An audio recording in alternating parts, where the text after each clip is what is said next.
자, 이제 우리 21강째입니다. 우리가 지난 시간까지 그 하나님의 존재에 대해서 삼일체에 대해서 알아봤고요.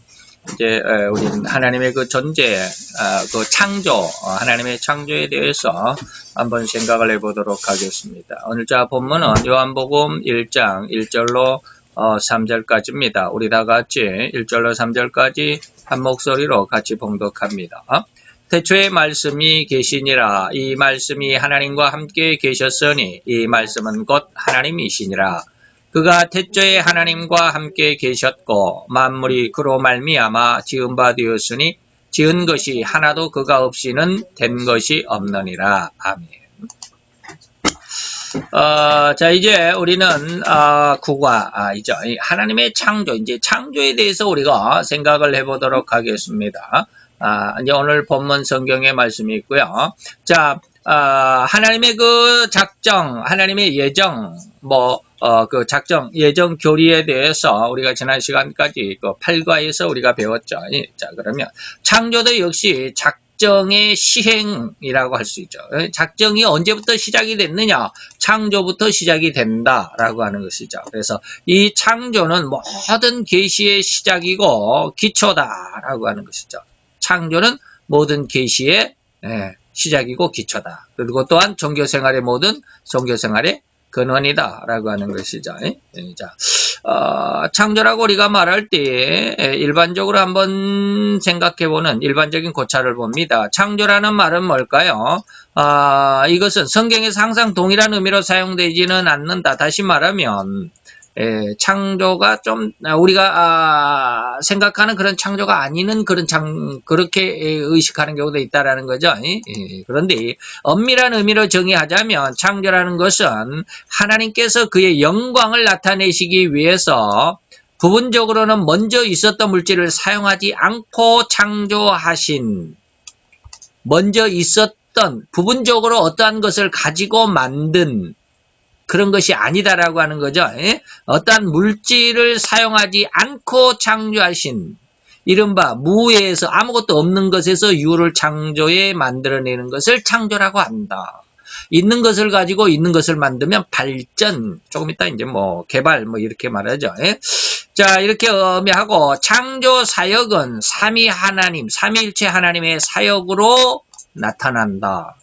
그래서 이 교리가 제가 이제 중요하다. 신앙이 우리의 틀을 마련할 수 있다. 그래서 교리를 확실히 공부해 둬야 된다. 이런 말씀을 했죠. 왜 그러냐면, 자, 오늘 창조라고 하는 것은 하나님의 작정의 시작인데, 무에서 유를 창조했다. 아무것도 없는 것에서 우리 이 세상을, 그리고 그 안에 우리 지구를, 그리고 그 안에 우리 인간들을 만드셨다. 그렇다고 한다면 하나님의 창조 이전에는 아무것도 없었다 이 말이에요. 무였다. 아무것도 없었다. 무였다라고 하는 거예요. 그러니까 이러한 어떠한 교리적인 기초가 있지 않으면 우리가 창세기를 이해할 수가 없죠. 우리가 지난 시간에도 잠시 말씀을 드렸지만, 자, 우리가 성경에서 보면 아담과 하와 부부가 있었고 그 부부가 이제 두 아들을 낳습니다. 가인과 아벨이라고 하는 두 아들을 낳습니다. 그런데 어느 날 형 가인이 아벨을 쳐 죽였죠. 그러다 보면 이제 나머지가 세 사람밖에 없죠. 아담과 하와 두 부부하고 큰아들인 가인 한 사람밖에 없습니다. 그런데 이 가인이 이제 살인죄로 인해서 집에서 쫓겨났죠. 유리방황하는 그런 유리하는 자로 이제 하나님이 내쫓았죠. 그래서 집을 나가는데 가인이 그렇게 고백을 하죠. 내가 이제 살아가는 동안에 나를 만나는 사람이 나를 해하려고 할 것, 나를 죽이려고 할 것 아닙니까? 라고 하는 그런 두려운 마음을 포로했죠. 그러면 세 사람밖에 없는데 아담과 하와 그리고 가인 이렇게 세 사람밖에 없는데 엄마 아빠가 쫓아다니면서 자기를 죽이려고 그러나? 그렇죠. 만나는 사람들이 없을 것 같죠. 세 사람밖에 없으면 당연히 만나는 사람이 없겠죠. 그 다음에 이제 또 가인이 그래서 집을 나가서 멀리 다른 지역으로 갔는데 거기서 이제 롯 땅이라고 그러죠. 그 롯이라고 하는 땅에 가서 이제 가인이 터를 잡고 뭐 했다? 아들과 딸을 낳았다. 아니, 아들과 딸을 낳으면 남자 혼자 아들과 딸을 낳을 수 있나? 아내가 있어야 되지 않나? 그러면 그 아내는 어디서 왔나? 아, 그 너 땅에 이미 어떠한 종족이, 다른 종족이 살고 있었을 거야. 그 종족의 딸을 이 가인이 아내로 맞이해서 이제 자손을 번성시켰다. 이러면 굉장히 이해하기가 쉽죠. 근데 성경은 뭐요? 무에서 유를 창조했다라는 말을 우리가 교리적으로 확실히 해두어야 된다라고 하는 것은 뭡니까? 가인이 롯 땅에 가가지고 거기에서 이미 있었다면 하나님은 세상을 창조할 필요가 없죠. 있는 사람들을 쓰든지 뭐 그러죠. 이게 이해가 안 되고, 이 교리적으로 이러한 어떤 은혜, 교리적으로 어떤 신앙의 줄기를 잡아놓지 않으면, 이런 데서 헷갈리게 되죠. 그러다 보니까 성경을 왜곡하게 되는 겁니다. 아, 하나님이 태초에 세상을 만드신 것은 세상을 만들기 그 이전에 어떤 그 저쪽 지역에는 이미 다른 어떤 문화가, 다른 세상이, 그리고 다른 인류, 다른 어떤 종족이 살고 있었어. 이렇게 해석을 해버린단 말이죠.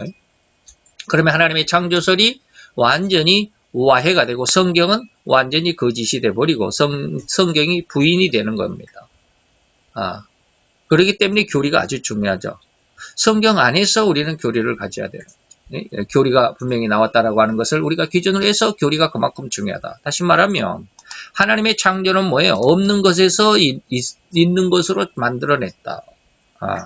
그래서 오늘 본문 1장, 요한복음 1장 3절에 보면 뭡니까? 만물이 예수로 말미암아 지은 바 되었으니 이 세상에 나타나 있는 물질적으로 지어진 것은 그 어떠한 하나도 그 말씀이 없이 된 것은 없다.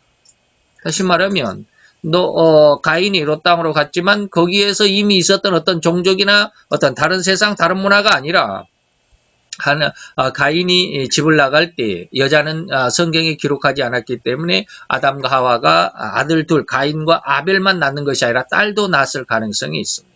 그래서 당시에는 이제 여러 종족이 아니기 때문에 근친, 다시 말하면 형제지간의 결혼이 그때 당시까지는 성사가 되죠. 나중에 이제 조금 인류가 번성하면 이제 친족 결혼이 이제 막을 내리는 그런 경우가 있지만 어쨌든지 바로 여동생인 그 누군가를 데리고 나가서 이제 부부를 이루고 그리고 또 한 인류의 종족이 조상이 됐다라고 이렇게 말할 수 있는 거죠.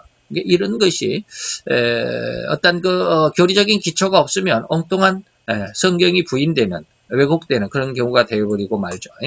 그래서 이미 있던 무엇인가의 어떤 물질을 사용해서 그래서 다른 무엇인가를 만들었다고 한다면 그것은 창조라고 하지 않습니다. 그죠? 그건 창조라고 말할 수 없죠. 그것은 어떤 것을 개발했다라고 말할 수 있겠죠. 어떤 것을 개발했다 아니면 어떤 것을 발전시켰다라고 할 수 있는. 다시 말하면 유에서 있는 것에서 유예로의 발전인 것이죠. 자, 그 다음에 두 번째는 이제 이 창조에 대해서 일반적인 어떠한 의미를 생각해 봤고 창조의 시기를 한번 봅시다. 첫 번째로 언제 창조냐 이 말이죠. 성경은 우리에게 하나님께서 태초의 세상을 창조하셨다라는 사실, 다시 말해 태초라고 하는 것이죠. 세상이 창조되어 생겨난 또는 존재하게 된 그 첫 시점을 우리는 뭐라고 그래? 태초라고 그럽니다. 세상의 처음이라고 그러죠. 그렇다면 하나님은 세상이 창조되기 이전인 그 어떤 영원한 전부터 이미 존재하고 있었다라는 사실을 그 어떤 의미를 그런 사실을 내포하고 있죠. 하나님이 있었으니까 하나님이 시작한 그것을 태초라고 말하니까 하나님은 태초 이전 그 어느 때부터 하나님이 있다가 태초라고 하는 세상을 만들었습니다. 그래서 곧 현 물질 세계의 시작이 바로 태초라고 그러죠.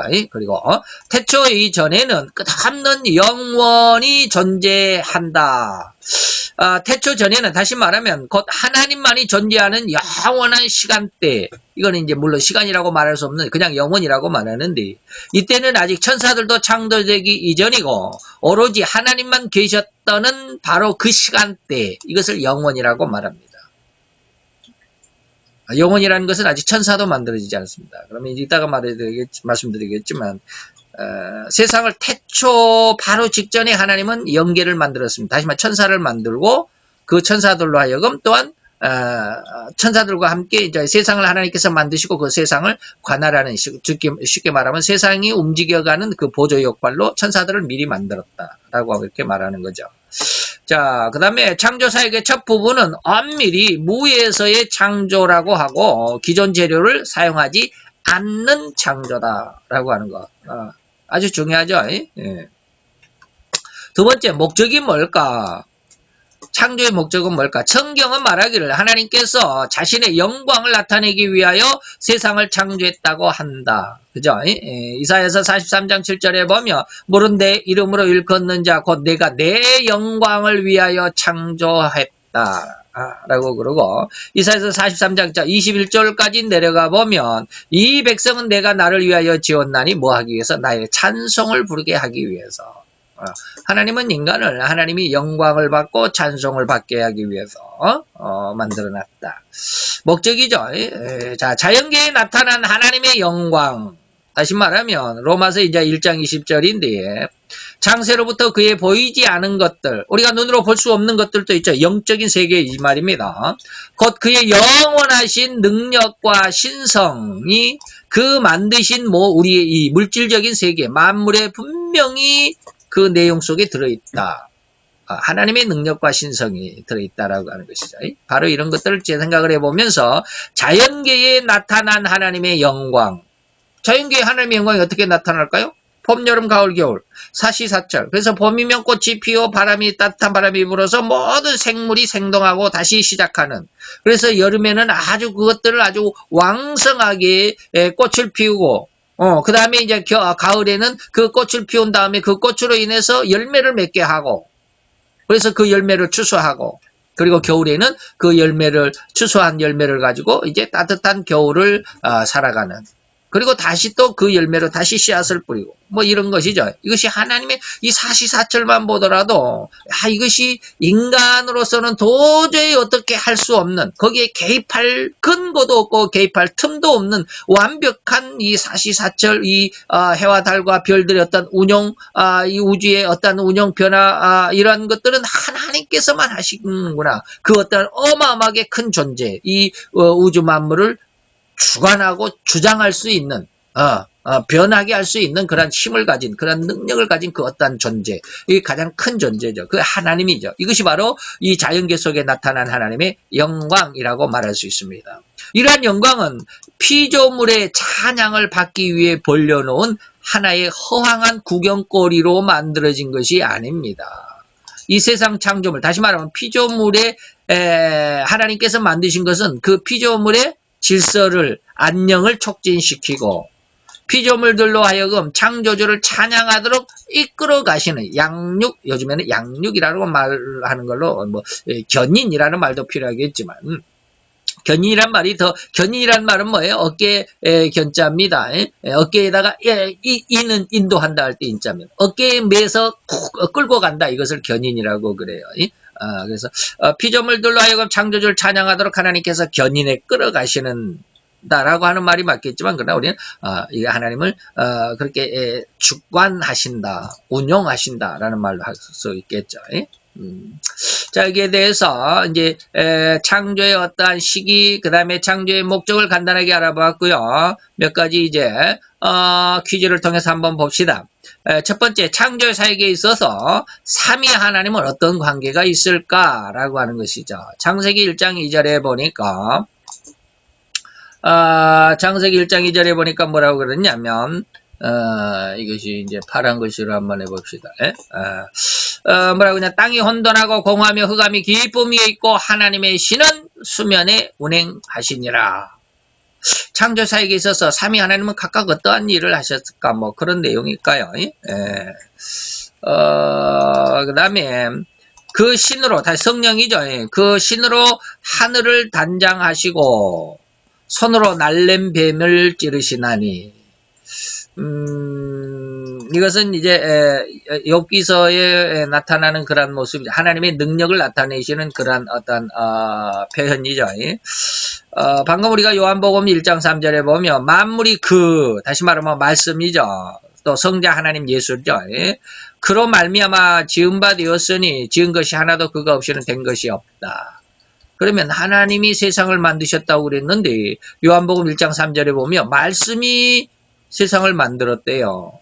만드는데 창세기 1장 2절에 보니까 이 땅을 만들었는데 땅이 혼돈하고 공허하고 흑암이 깊음 위에 있기 때문에 그 깊은 수면 위에 하나님의 성령이 운행하셨다. 왔다 갔다 운행하셨다. 이 운행이란 말이 원어적인 어떤 의미는 잉태했다라는 의미가 있다고 그래요. 잉태했다. 다시 말하면 세상이 하나님의 뜻 안에서 만약에 씨를 심으면 그 씨를 잘 자라나도록 하는 어떤 그 힘이 있죠. 땅에 무슨 힘이 땅에 어떤 능력이 있거나 어떤 마음이 있거나 그래가지고 땅 속에다가 씨를 뽑으면 이 씨를 내가 잘 보존해가지고 싹을 틔워야지 하고 이게 막 하는 게 아니죠. 그냥 땅에다가 묻어놓으면 자연스럽게 그 땅 속에서 씨가 발화하게 되고 땅이 아니면 씨가 성장하지를 못하죠. 발화는 되기는 되겠지만 성장하지 못하잖아요. 이러한 어떤 그 자연의 법칙을 하나님의 성령께서 그렇게 하셨다라고 하는 게 수면에 운행했다라는 그런 뜻이거든요. 그렇다고 한다면 이런 어떤 내용 속에서 이제 저는 이렇게 결론을 짓습니다.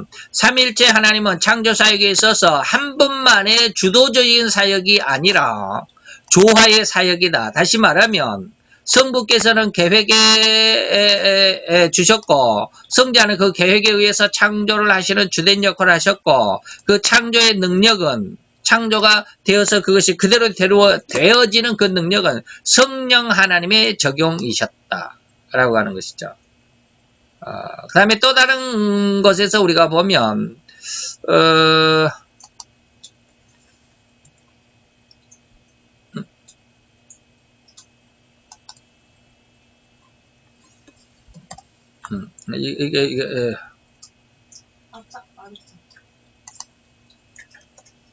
이렇게 써야 되는데.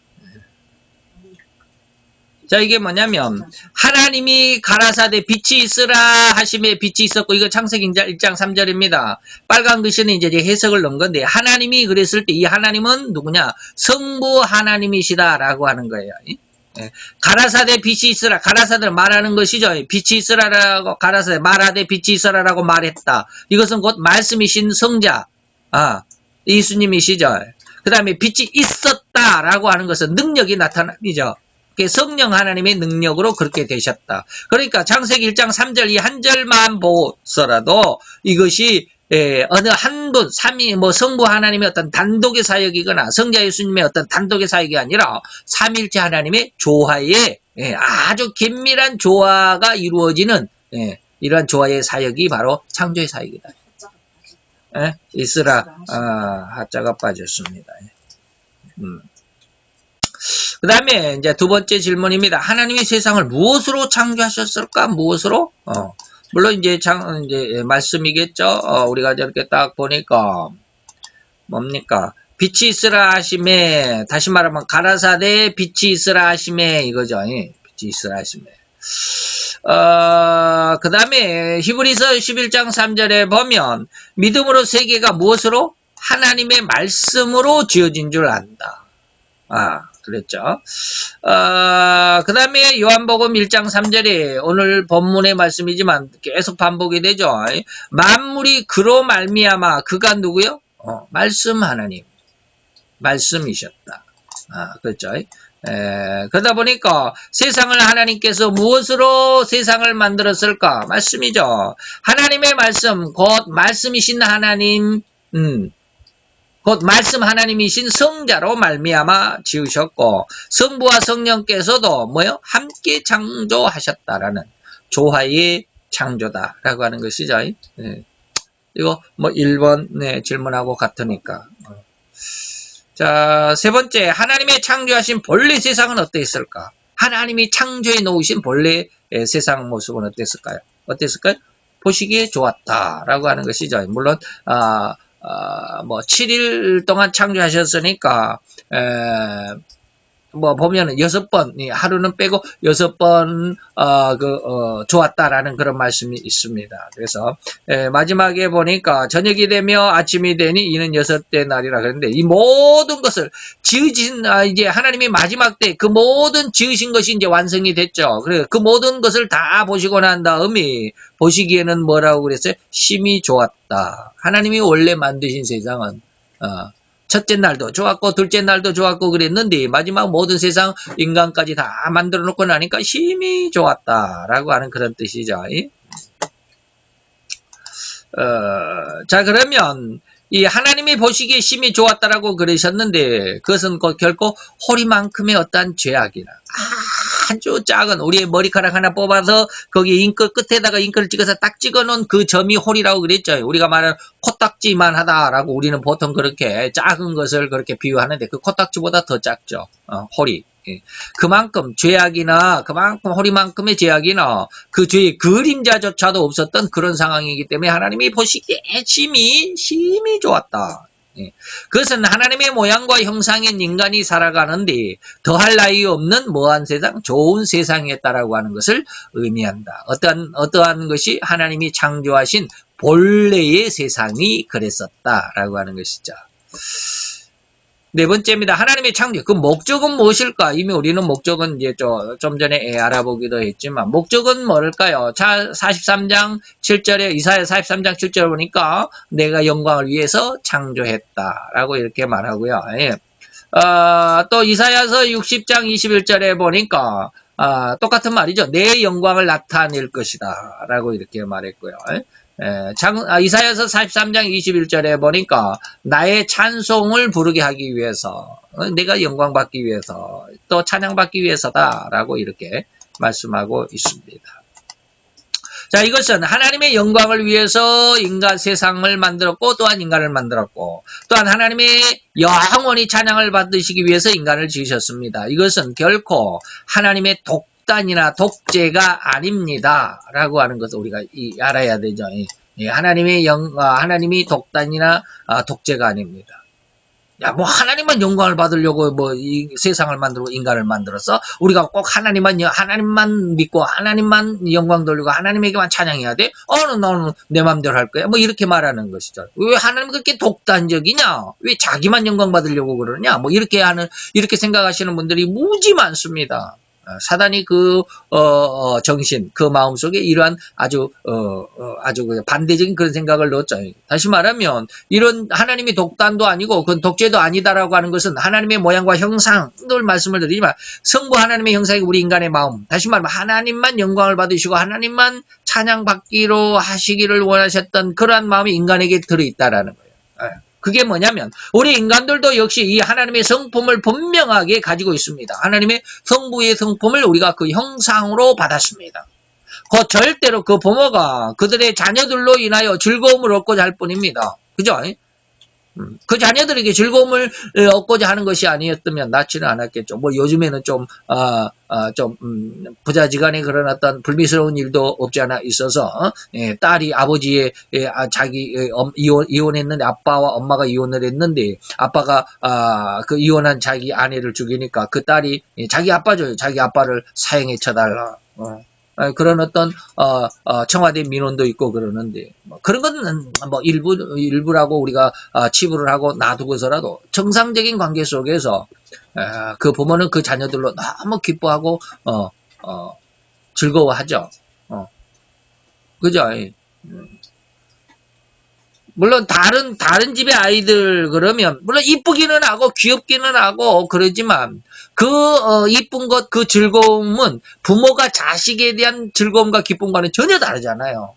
그죠? 이건 이해할 것입니다. 모든 부모들은 다 이걸 이해할 겁니다. 그 마음이 뭐요? 그 마음이 하나님이 바로 내 영광을 위해서 내가 찬양받기 위해서 인간을 만들었다라는 그 마음이 인간에게 주어진 거예요. 인간이 그 마음을, 하나님의 마음을 가지고 있어요. 자기도 그러면서 하나님이 그렇다고 그러니까, 야, 하나님은 독단이다 그러고 자기는 뭐예요? 사랑이다라고 그래요. 내 자식에 대한 사랑. 부모로서의 내 자식에 대한 사랑이다. 라고 이렇게 말. 이거는 꼭 뭐라고 그래요? 내로남불. 요즘에 흔히 말하는 내로남불. 내가 하면 노면 쓰고 남이 하면 불륜. 자기를 정당화시키는 그러한 이 악한 심성이기 때문에 똑같은 일을 남이 하면 그것은 불법이고 내가 하면 정당하고 이러면 좀 곤란하죠. 근데 인간이 지금 그러고 있어요. 하나님이 나에게 영광만 돌려라, 나에게 나만 찬양해라 그러니까 그 하나님 독단입니다 그러고 그래놓고는 자기는 자기 자식들에게는 뭐요? 절대로 너는 자기 아들이 돈 벌어갖고 옆집에 있는 개똥이 아빠한테 막 고맙다고 갖다주고 옆집에 개똥이 엄마한테 아주 선물 사다주고 자기한테는 아무것도 안 해준다. 그럼 굉장히 서운할 거 아니에요. 그죠?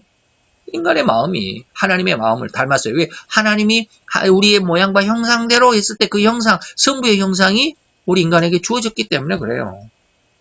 이를 부인할 수 있는 사람은 결코 없을 것입니다. 이러한 성품 없고 삼위 하나님께서 우리의 모양과 형상을 따라라고 하신 그 삼위의 성품 중에서 성부 하나님의 성품이 분명하게 우리 인간에게 주어진 것임을 부인할 수 없는 명백한 증거입니다. 이해가 되겠죠? 사람들은 이걸 말해주기 전에는 몰라요. 물론 말해줘도 모르지만. 예. 그래요. 5번째입니다. 피조물들의 하나님에 대한 의무는 무엇일까? 피조물들이 하나님에 대한 의무는 무엇일까?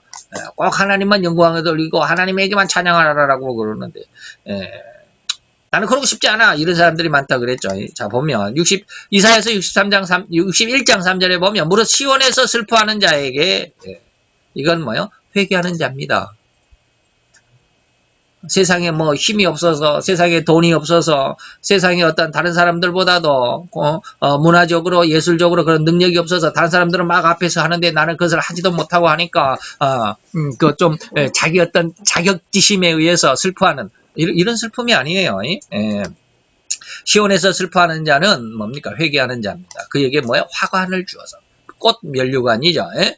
꽃관을, 화관을 주어서 그가 그렇게 회개하면서 슬퍼하는 그 죄를 대신해서 희락으로 삼고 희락의 기름으로 또 그 슬픔을 대신해서 찬송의 옷으로 삼고 그 근심을 대신해서 그들로 의의 나무 곧 여호와의 심으신 그 영광을 나타낼 자라고 일컬음을 받게 하려면 회개하는 자에게는 이렇게 하나님의 큰 은혜를 주시는 거죠.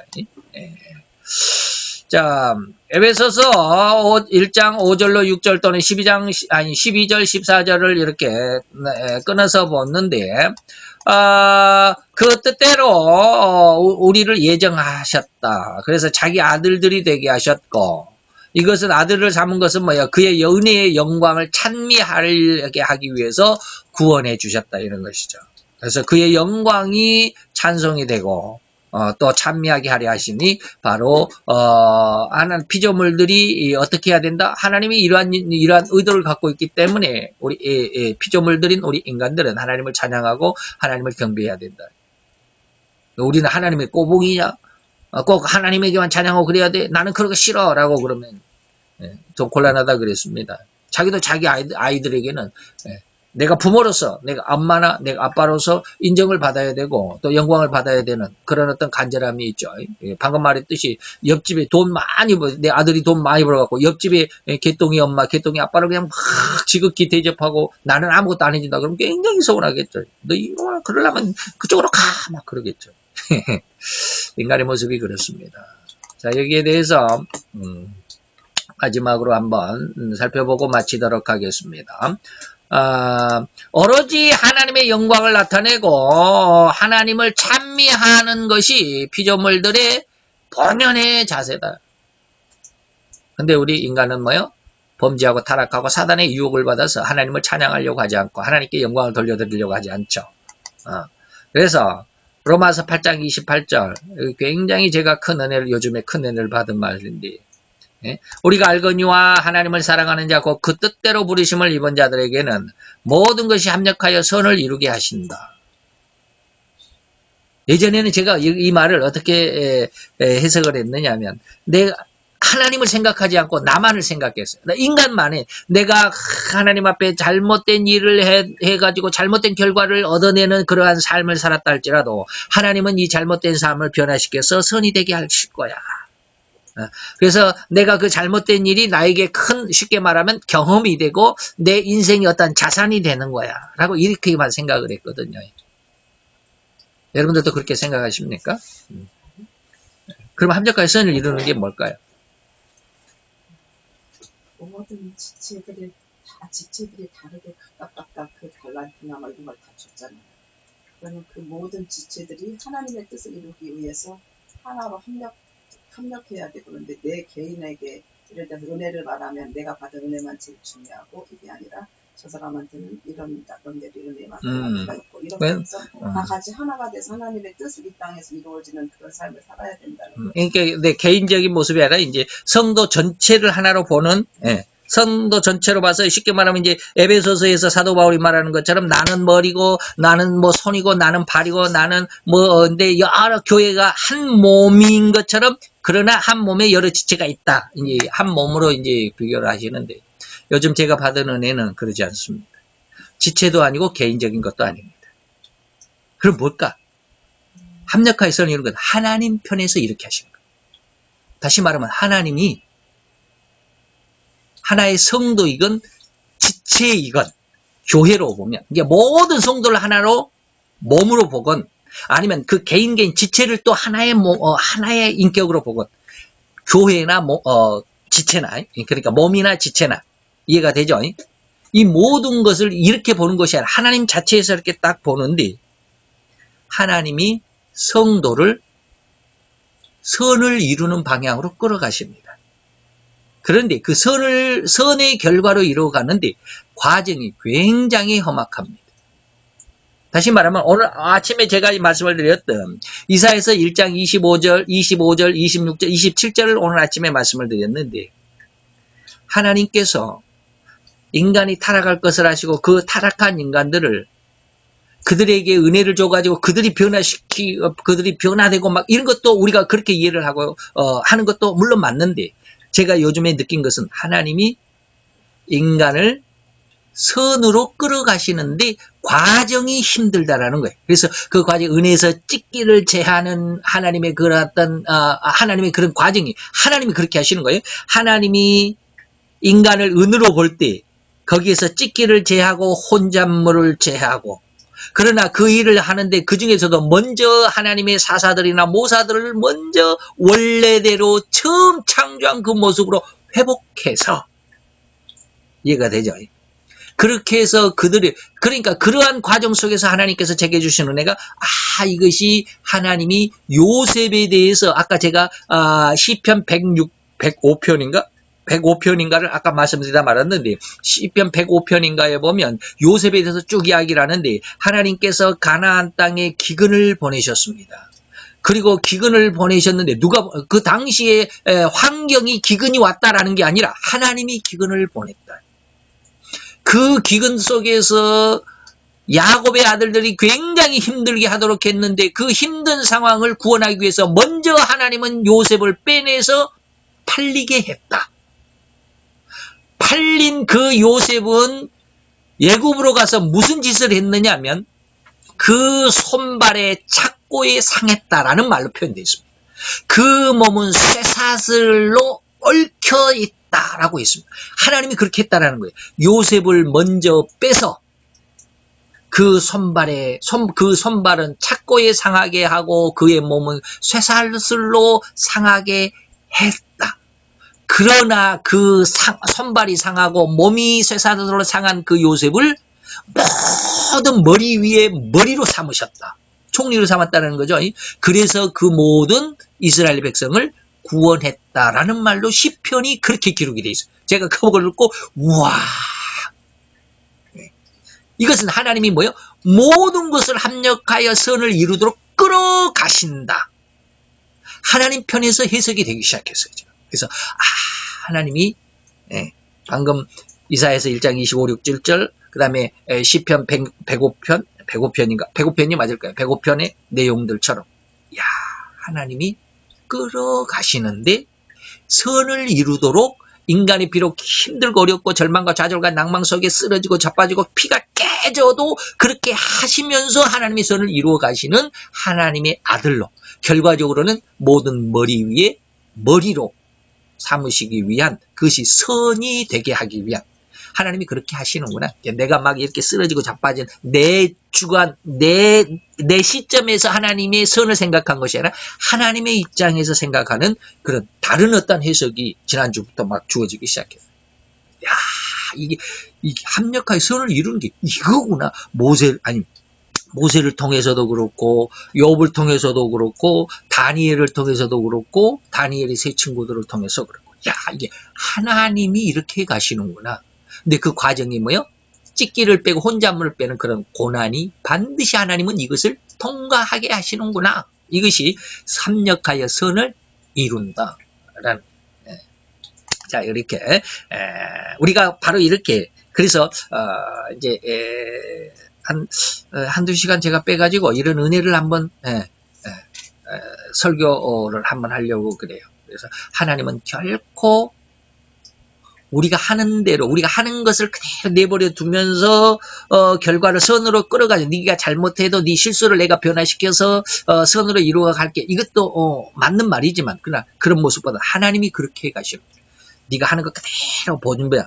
네가 잘못한 길, 네가 하나님을 거역한 길, 네가 하나님을 거부한 그 모든 길을 하나님은 그대로 보십니다. 그러나 그 모든 모습을 보고만 있는 것이 아니라 그 모습 안에서 내가 너를 지켜가는 거야. 내가 너를 끌어가는 거야. 이것이 바로 내가 너를 보호하고 이것이 내가 바로 너를 지키는 것이고 내가 너를 인도해 가는 거예요.